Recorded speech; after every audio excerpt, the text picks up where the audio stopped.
Congratulations, you are now a member of the 111th. Mr. Quigley from Illinois. Congressman Mike Quigley. It's Democrat Mike Quigley. U.S. Representative Mike Quigley is touring his district. Help me welcome Representative Mike Quigley from the state of Illinois.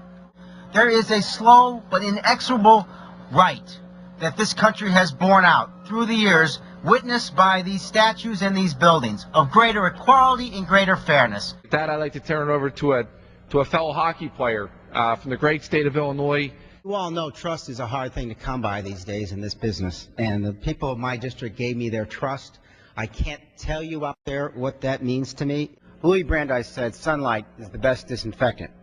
So with ethics once more in the headlines, I think it's worth asking how far we've come in bringing light to the people's house. I'm Mike Quigley from Chicago, and I support comprehensive immigration reform. We have to stop spending more and start spending smarter. Cost of inaction far outweighs today's price tag. The last thing our city needs is more guns on the street and more children fearing for their safety. We remind folks that the crisis in Haiti will last not days, months, but years, and we need to help them all through that time. Every $1 billion you spend on transit creates 36,000 jobs. There's no silver bullet. To paraphrase Vice President Gore, it's silver buckshot. Literally, it's hundreds of success stories that are going to turn this around. And took me by the hand and taught me everything and showed me everything, and everything worked out real well. Blair Holt was willing to take a bullet to protect a stranger. Is it too much to ask this House to take a tough vote to protect our kids? Families across the country make sacrifices to stay within their household budgets. They know you can't spend what you haven't saved. But for the past decade, Congress has failed to grasp that simple premise.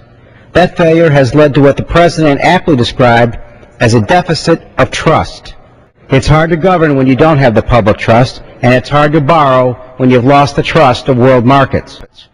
We must make this ban permanent and act in an open and responsible manner, allowing for public scrutiny of all requests. It's up to us in Washington to make sure that our constituents are best served and their taxpayer dollars are being spent wisely. Has our 8 years in Afghanistan made us safer? And will 8 more years make us safer still? We need to remember the mother or father who has to raise a family alone. The reality is we have limited resources, measured both in lives and tax dollars. For anyone who's faced the kind of discrimination that gays, lesbians, bisexual, transgender community have dealt with, to be called a select group must be a tragic comedy. Think about the Gettysburg Address and what he said. 87 years ago, did we really mean it when we said all men were created equal? Barry Goldwater, who said you don't have to be straight to shoot straight, talking about supporting gays in the military. We forget that polar ice caps are melting and that we're hitting threshold points that cannot be reversed.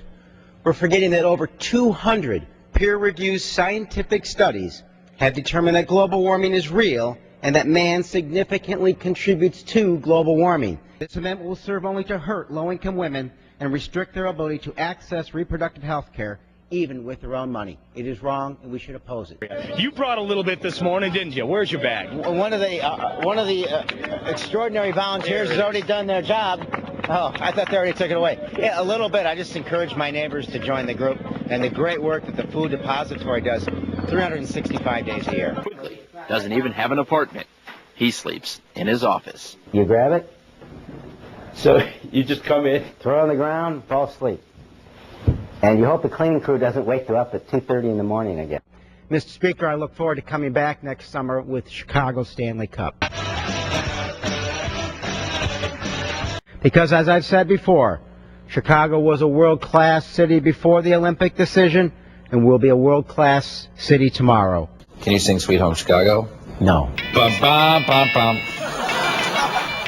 I just Bum, bum, bum, bum. I was walking down the street one day. Come on.